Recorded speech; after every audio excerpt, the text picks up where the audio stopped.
बिस्मिल्लाहिर्रहमानिर्रहीम। अस्सलाम वालेकुम। इमरान खान साहब के प्यारे पाकिस्तानी, जैसा कि आप जानते हैं कल बरोज़ हफ्ता 21 तारीख को लाहौर मीनार पाकिस्तान के पास एक बहुत तारीखी जलसा होने को जा रहा है। मैं आपके लिए इमरान खान साहब का पैगाम लेकर आई हूँ और आपको दावत देने आई हूँ कि आएँ, इसमें हमारे साथ तारीख़ का हिस्सा बने।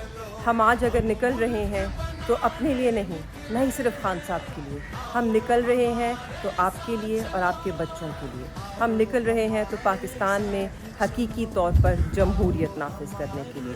हम निकल रहे हैं तो पाकिस्तान को हकीकी तौर पर आज़ाद करने के लिए। हम निकल रहे हैं तो आज अपनी अदलिया के लिए कि जिसके ऊपर ये फॉर्म 47 की जाली हुकूमत हमला आवर है। ये हमला सिर्फ तहरीके इंसाफ पर नहीं, ये हमला सिर्फ आज़ाद अदलिया पे नहीं, ये हमला सिर्फ इमरान खान पर नहीं, ये हमला आप पर, मुझ पर, हमारे बच्चों पर और उनके मुस्तकबिल पर है। अगर आज हम खामोश रह गए, अगर आज हम डर के अपने घरों में बैठे रह गए, तो ये हम पर ही हमला आवर होंगे और हमारे बच्चों का मुस्तकबिल हमेशा के लिए तारीकी में डूब जाएगा। इसलिए आप सबको निकलना होगा, आवाज़ उठानी होगी, जमहूरियत के लिए, अदलिया के लिए, आज़ादी के लिए, पाकिस्तान के लिए। शुक्रिया।